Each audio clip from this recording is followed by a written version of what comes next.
Hello, mấy bạn.ကျွန်တော်ပြန်လည်ကြံကြူပါတယ်ဒီနေ့ Assassin's Creed Roguelike ကိုစောင့်ပြပါမယ်အဲ့အတွက်ကျွန်တော် channel လေးကို like and subscribe လုပ်ပေးကြပါဆိုရင်ကျွန်တော်တင်လိုက်ပါမယ်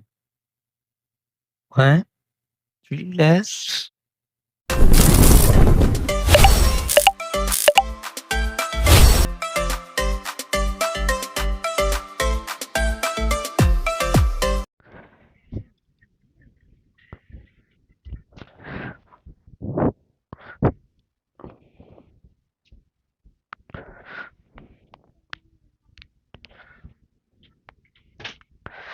အတန်းတော့နည်းနည်းကျဲတယ်1900 1191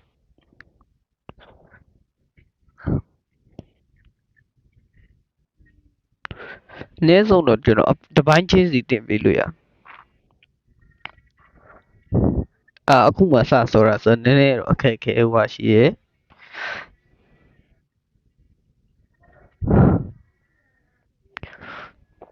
လမ်းထဲမှာဖြစ်ဖို့များပါတယ်ဒီရင်က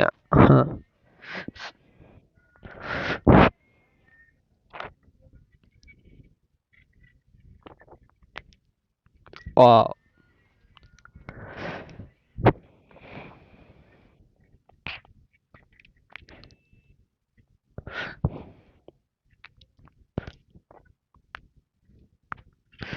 တွန်းတယ်ကန်တယ်အိုး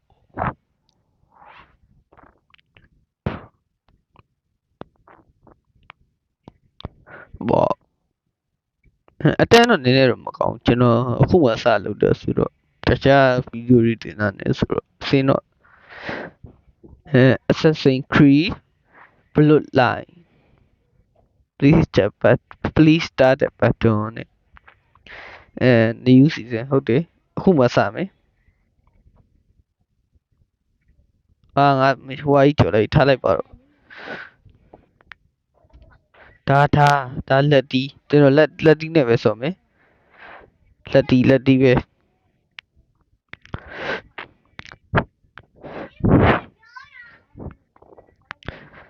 တပ်ပါလေဩဒါအထက်လက်နဲ့ချဩပါလေဘာမဟုတ်ဒါမြေပုံဆိုstar ထားလိုက်ဒါ memory card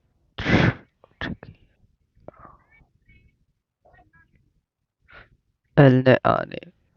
ဟိုဒါ setting တို့ပါတော့ထိုက်ပါတော့စမယ်ဆိုတော့အချိန်မဆွဲပဲခေါင်းအောင်ဘလို့ခေါ်မှာဒါကင်မရာအန်ဆိုတော့ကျွန်တော်တို့အပေါ်ပြတက်အောင်ပေါ်ဒါလီကပါတော့ပြေးတာ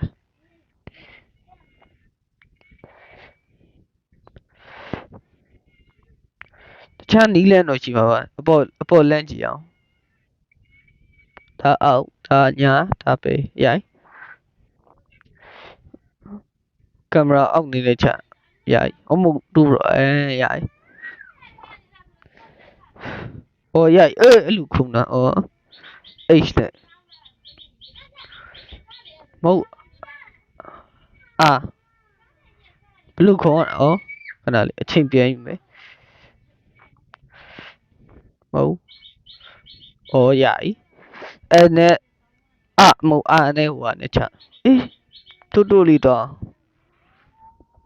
ဟိုနဲ့ဒီလိုလုတ်ပြီးတော့မှာအိုး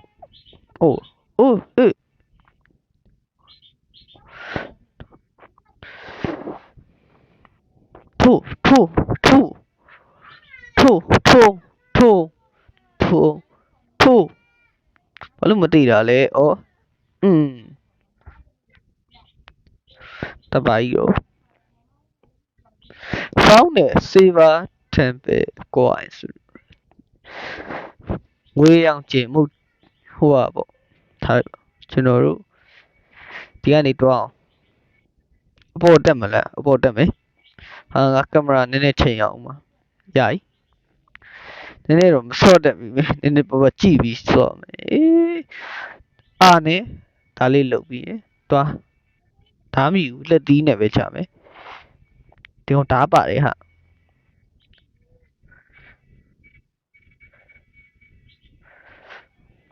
โอ้ยခုံကြတော့အိုင်ဘယ်ရောက်နောက်တစ်ယောက်ပြေးဟုတ်ဟာတလွဲတွေဖြစ်ကုန်ပြီကျွန်တော်ခုံနောက်တစ်ချက်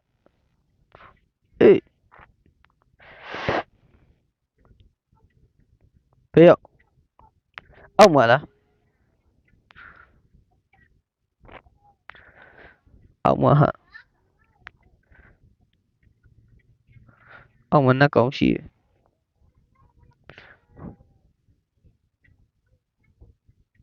โอ้ยတွိုက်ကားနောက်တကောင်ချအဲ့လိုမှပေါ့ဒါပေါ်တော့မယ်သူစကျွန်တော်လမ်းမှန်နဲ့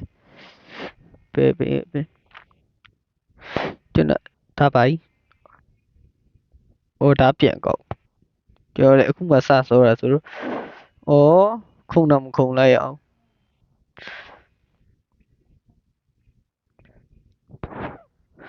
လာပေါ်တက်အောင်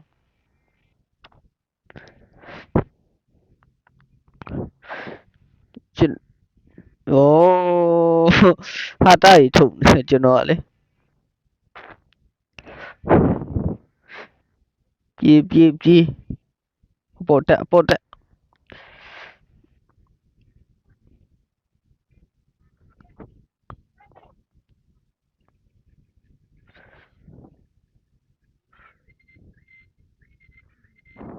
ုတ်တယ်မှန်တယ်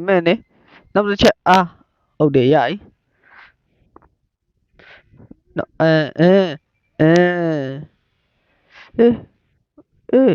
တော်သေးတယ်ပြေးပဲတော့မှာအောက်မှာ2ယောက်ရှိတယ်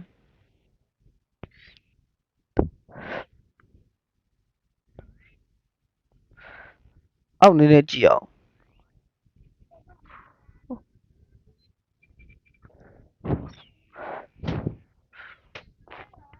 ဟာအိုးတစ်ချက်ထိပြန်ကထိုးနောက်တစ်ကောင်ထိုးခေါင်းဆိုတော့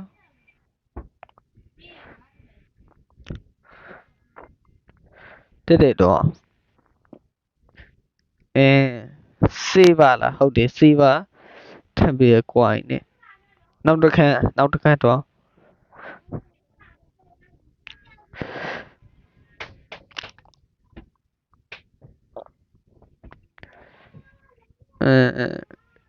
try for start tempest ဖះကြောင့်လွတ်မြောက်တဲ့သူတွေဖက်ဟိုတားမှာဆိုတော့ဟုတ်လားမသိဘူးကျွန်တော် e-skin မကျွမ်းဖြစ်တော့ဘာကြီးတက်လာနောက်တော့ဘယ်ရောက်ပြေးတူလေးကားတယ်ထိုးဝါဘယ်ရောက်ဒါနောက်ဆုံးမဲ့နေမှာအဲ့ချက်ချောင်းတာဟာဟုတ်တယ်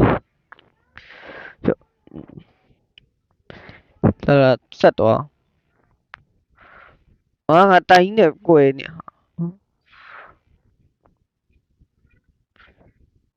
လာတစ်ချက်ထိတော့ဓာတ်သိမ့်ပြီတော့ပြေး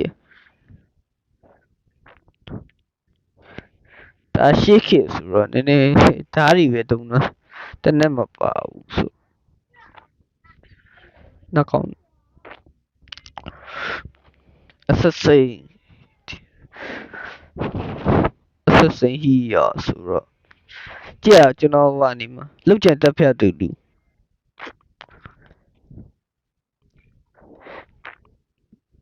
ဟုတ်တယ်လောက်ကျန်တက်ဖြတ်တယ်လူ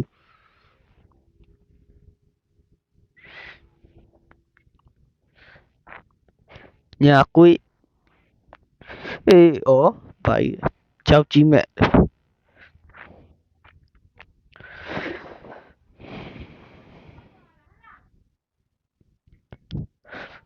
ငါ့တင်းမပဲမှာလေတဲ့စစ်တာတဲ့ဩဟိုကျွန်တော်လုံးနိုင်တာအကုန်ပါရဲ့တဲ့စိုက်ပရက်ဩဟိုအပဲအီတလီရဲ့ဟိုမဟုတ်တူရကီရဲ့အရှေ့ဘက်မှာအဲ့ဒီကျွန်းကိုပြော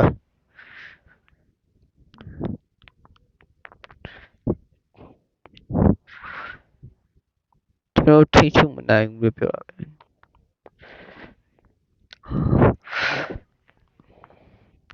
ဟိုငါရှာမဲတဲ့ဒီကျွန်းဒီမြေရတဲ့ဟာတော့မဟုတ်ပါငါဘာသာပြန်နေမှာကောပြီကျွန်းနဲ့ထွက်ချင်တာနေမှာပါ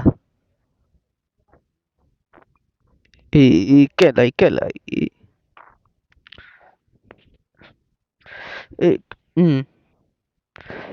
တတိထား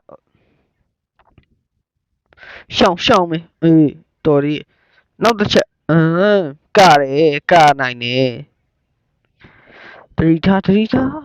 ရော့နောက်တစ်ချက်နောက်ဆုံးတစ်ချက်တေးတော့ငါ့ကိုဆုံးတက်လိုက်တော့တယ်အခုတော့မဟုတ်သေးဘူးတဲ့ information လို့ရေးရတယ်ဘာကြောင့်အဲ့ဒီကျုံလောက်တာလဲညစ်ပတ်တဲ့စစ်ပွဲသူRetreat ကCyprus နေဘယ်လိုပြန်လာလဲ King Richard ဟိုတဲ့ဆိုတဲ့ဒီ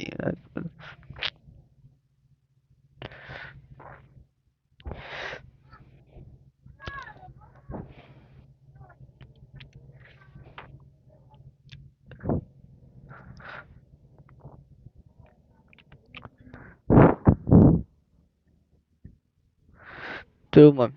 တို့မှရှိတော့မရှိဘူးထားလိုက်ပါကျွန်တော်လေးစကားတွေကဒီခုနေအများတယ်အင်္ဂလိပ်လိုတွေရောပြန်ပြောရမှာဆိုတော့အဆက်စိ separate မှာဘာဖြစ်နေရလဲတဲ့ဖះเจ้าမှာထားလိုက်ဟုတ်တယ်မှန်တယ် King Richard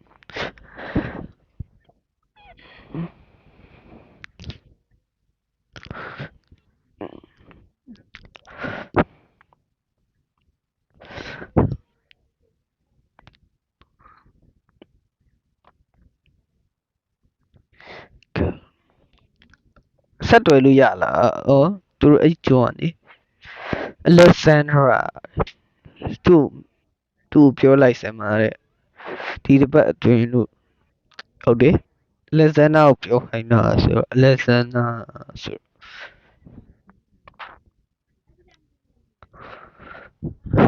ကျွန်တော်စော့နေတဲ့စကားလောက်ချက်တက်ဖြတ်တဲ့လူပဲ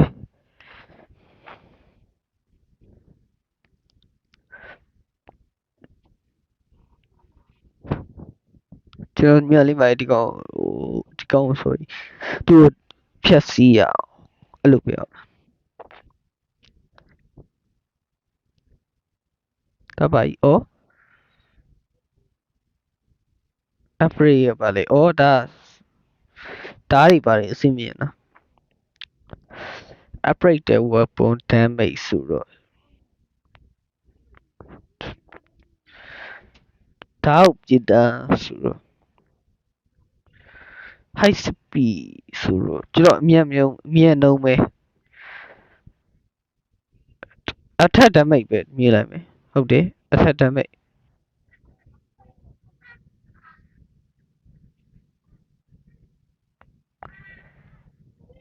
50ကျတယ်ဆိုတော့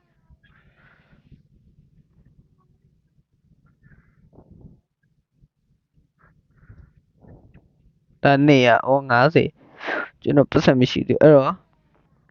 ဒါပဲမြင်လိုက်မယ်25 တစ်ခုပဲရတာ25 95အော်အပေါ်ပတ်စံနေအရေးအတွက်ပါတယ်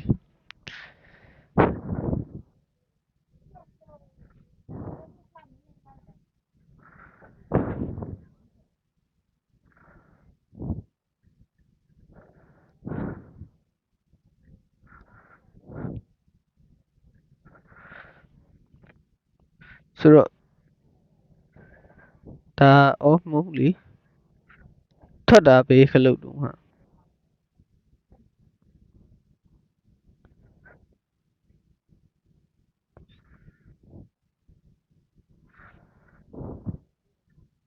အော်ဟုတ်တယ်ဒါပဲထွက်တာအကူဒါနဲ့လုပ်ပြီးရင်confirm လုပ်လိုက်ပြီးရင်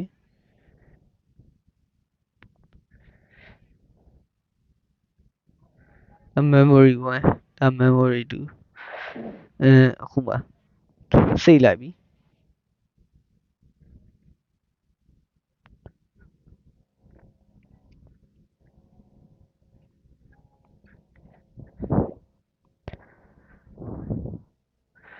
ကျွန်တော်ဓာပဲကြိုင်မယ်ဓာကအော်လက်ထဲကဓာ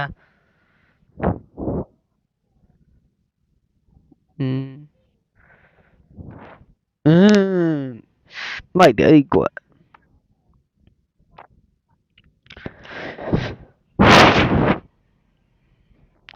ဒါကြောင့်4000ပေါ့4000နေပြီထွက်တော့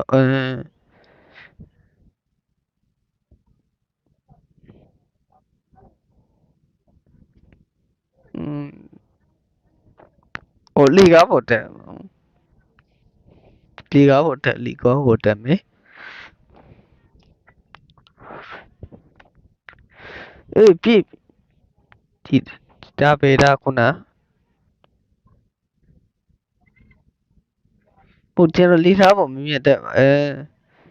ပြီးရင်အဝါရောင်ဖြစ်တဲ့အထိတက်မှာဟုတ်တယ်ဒါဆိုရင်ကျွန်တော်ဟာဗလဲကြည့်ရဟိုကနေမှာလှုပ်မရောက်တဲ့အချိန်အနီရောင်နဲ့အဝါရောင်ပြောင်းတော့အဝါရောင်ပြောင်းတော့ဒီမှာအဝါရောင်ပြောင်းတော့အဲ့တော့ကျွန်တော်ပြီးရင်ပြန်စင်းရမှာလားဘာလားပြန်စင်းရမှာဟုတ်တယ်ဟုတ်လို့တယ်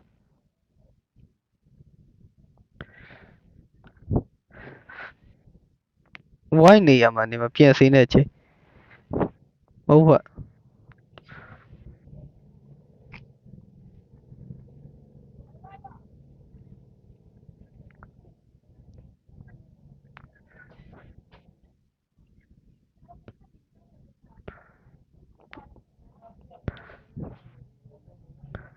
ဘာလို့ရမှာဟာ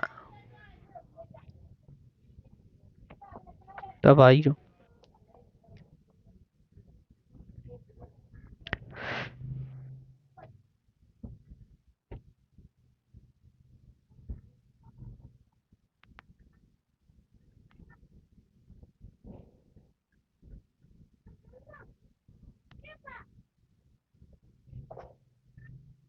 အော်အိတ်ကြိုက်တာဟာဟုတ်ပြီအဲ့ကျွန်တော်ဘာမှမသိဘူးအပြတ်အောင်ဖြစ်သွားပြီအဝါရောင်ကကြည့်ရတာတတိပေးတာနေမှာပြီးရင်ပြန်စင်းတော့ဟုတ်တယ်အဲ့ဒါဆိုရင်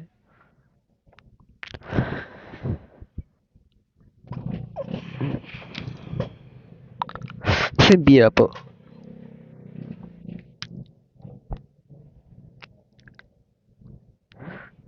ဘာချောင်းကျွန်တော်လက်နာတယ်ဆို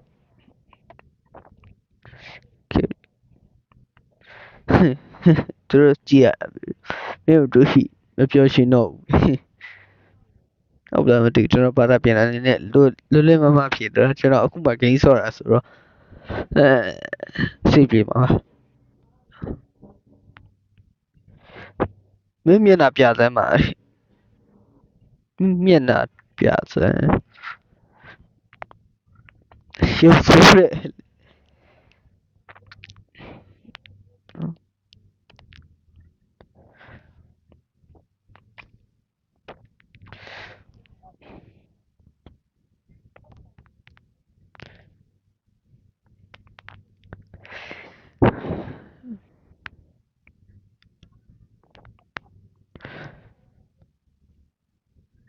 ကျွန်တော် game play ပဲဆော့နေတာဆိုနည်းနည်းသူတို့နဲ့အဆင့်နည်းနည်းပပြေးပါလားမသိဘူးဘာသာပြန်တဲ့ချိန်ကြ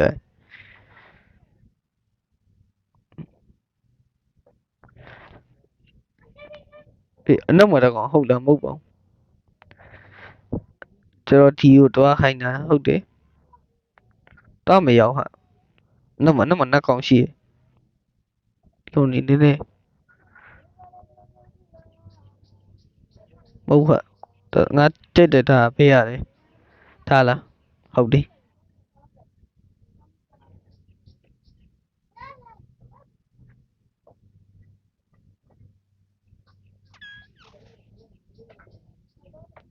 ဟုတ်တယ်တူပဲအေးနောက်မှာတော့ဒါနဲ့ထူဟာဒါနဲ့ထူလို့မရဘူးဟာဟုတ်ဒါတေးလေးရတော့ပါသေးတယ်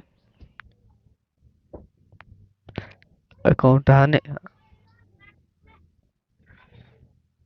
ဒီကောင်လည်းမယုံအောင်ဘာမှမလုပ်ပြေးတာအေးပါကွာမပြေးငါလိုက်တယ်ကွာဘေးမှာဘယ်ရောက်စလား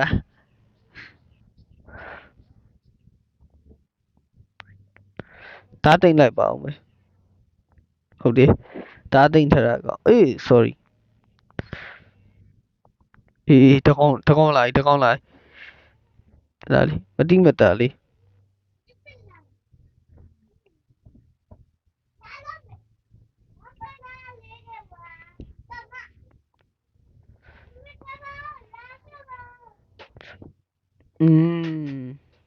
ဟောနောက်တစ်ကောင်မြင်တော့အေး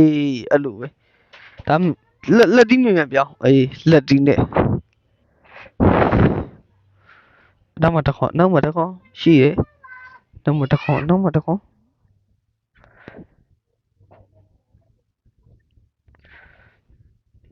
ောင်နှက်ကောင်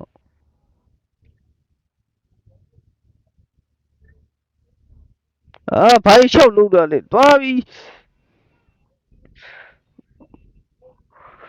နှစ်ချက်ထိုးဝင်ရပြီအေး3ယောက်တော့အဆင်မပြေဘူးငါနောက်နေပြန်ဆုပ်ရမှာနောက်နေပြန်ဆုပ်နောက်ပြန်ဆုပ်တတိယ3ယောက်လို့တည်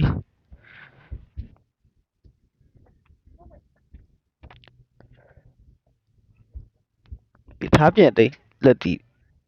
ဒီလိုပဲဒီတားလေးစောင်းထား3ယောက်ဆိုတော့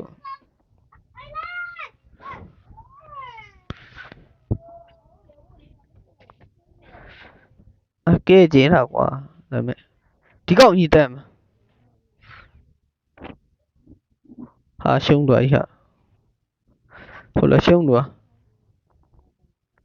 ဟိုငါအယောက်20တက်လိုက်တာဆိုအေးတက်ဆက်တက်level 2အိုးယော့မင်းအဲ့လိုသူများစီရှောက်မလုပ်နဲ့အဲ့လိုအေးတခေါင်းစီတဲ့ခဏမင်းနဲ့ငါလည်းစကားလာပြောမယ်ဘယ်မှာဒီကောင်ဝဲအများကြီးရှိသေးအေး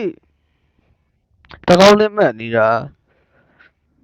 မြေုံလည်းတိချာမကြည့်လိုက်တော့ဟိုကဖြစ်ရှိသေးခဏ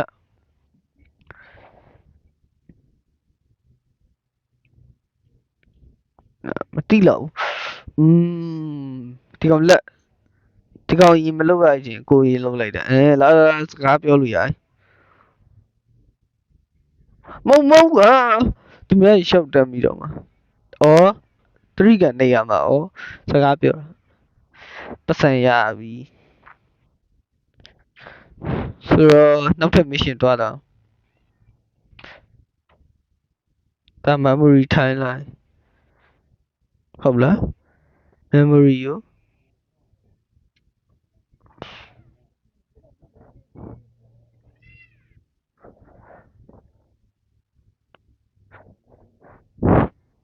ကျွန်တော် view save ဘယ်လိုလုပ်အောင်လဲဆိုတော့ဒါ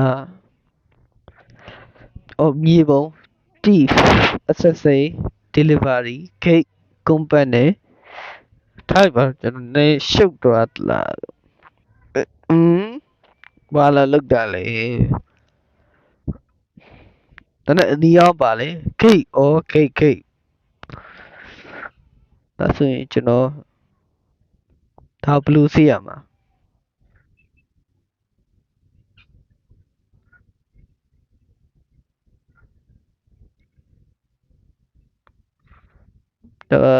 ခဏလေးနောက်မတကောင်ပါသေးရ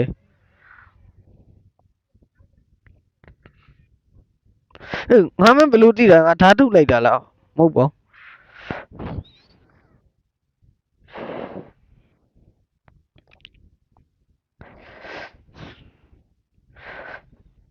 ဓာတ်ပြစ်တာအဲ့လိုပြရတာလက်ဒီနဲ့အရင်သိမ်းထားရပြီကျွန်တော်တုံးတက်သွား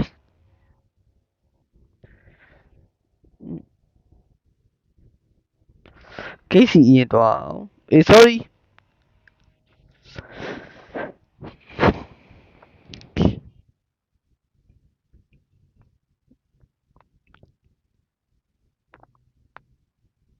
ခဏနောက်မတကောင်ပါတယ်ဟုတ်လား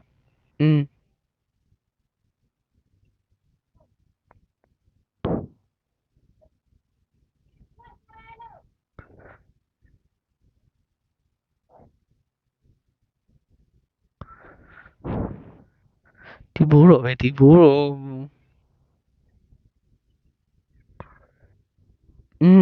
နှစ်ချက်ပဲ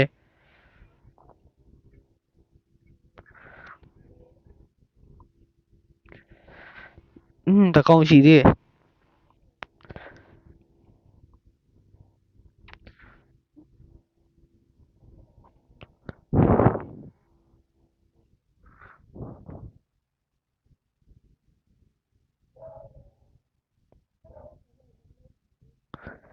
ဘယ်ရောက်တော့ဟိုတကောင်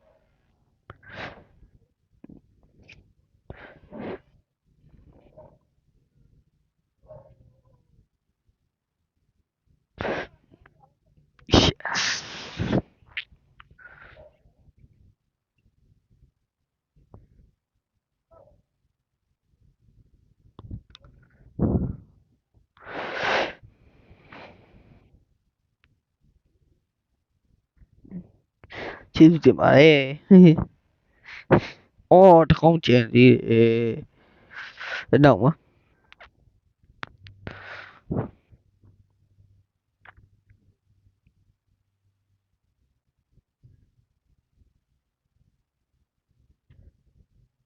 ဒါပဲမင်းလည်းပဲ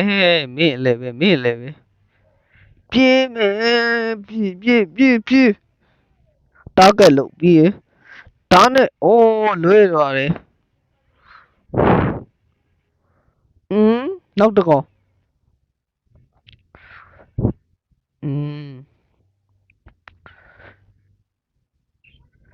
ဒါတော့တိမ့်ထားsorry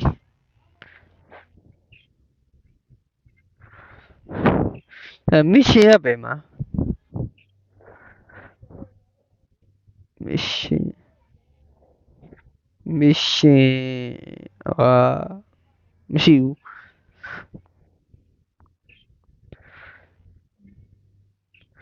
ဘယ်လျှောက်သွားမှန်းမသိဘူးကျွန်တော်လည်းချေဦးတဲ့ရနေမှာ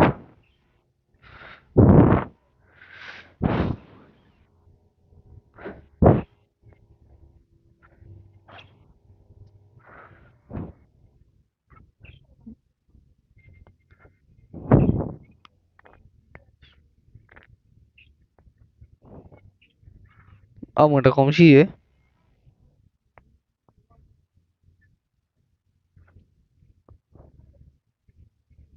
အကျိုးတယ်အဲ့လိုခုံး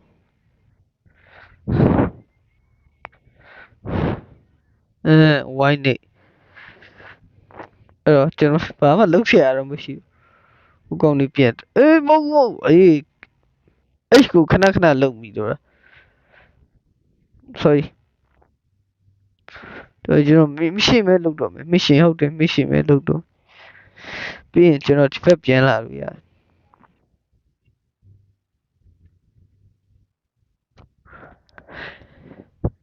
ကျွန်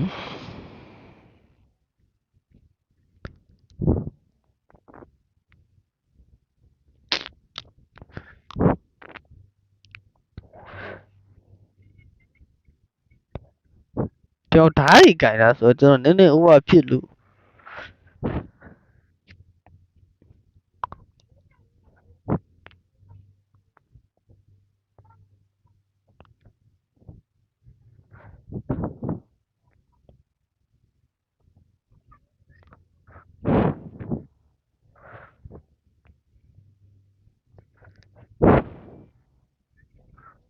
တားခဲ့လို့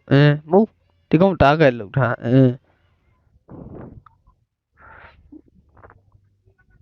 တော်ပြီဟောကောင်မမြင်အေးမြင်တော့အေး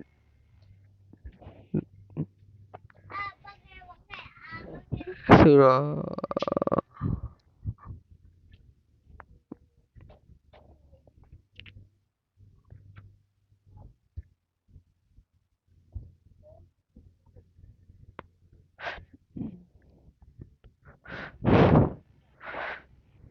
တစ်ချက်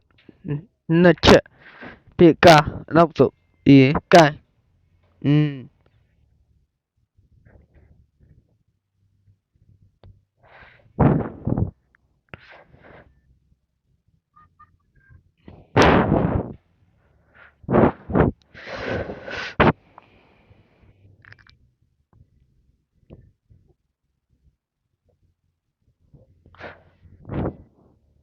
ကြောမိတစ်ချက်ငါတစ်ချက်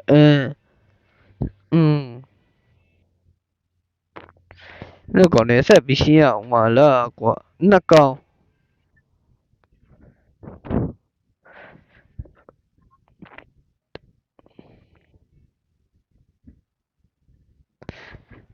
ကဲမရှိဘူးလားရှိလား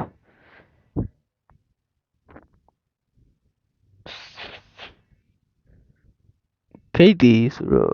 ဂိတ်တစ်ခုချင်းစီမဟိုဟာရှိတယ်ဆိုတော့အိုးတစ်ချက်ပဲညနှစ်ချက်ရှောင်းနောက်ဆုံးတစ်ချက်မှမသေးဘူးဒါပြေအားတော့မင်းတို့လိုခိုးချောင်ကိုမလုပ်တော့ပေါ်တင်တိုက်မှာကွာတစ်ချက်နှစ်ချက်အနောက်ပြန်ဆုပ်အေး3ယောက်ဟိုကမချောင်းနဲ့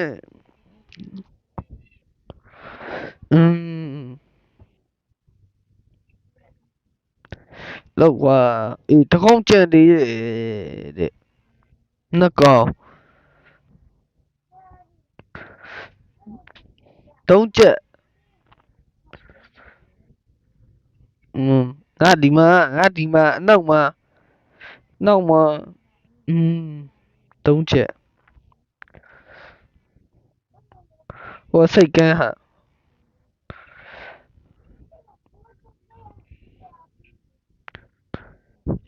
စိတ်ကန်းဆို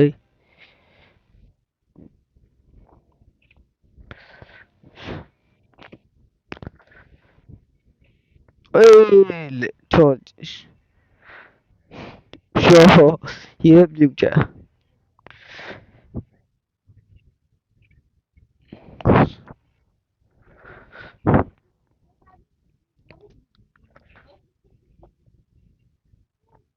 ဆိုတော့လောက်ပါပဲကျွန်တော်နောက်ထပ်ဗီဒီယိုတွေမှာဒီလိုမျိုးအခုလိုမျိုးဗီဒီယိုတွေမှာတို့အခုရှိပါဒါဒုတိယ channel မှာကျွန်တော်အခုဒုတိယ channel မှာပဲပြန်ပြီးတင်အောင်ပါဆိုတော့အားလုံးပဲ bye bye see you next video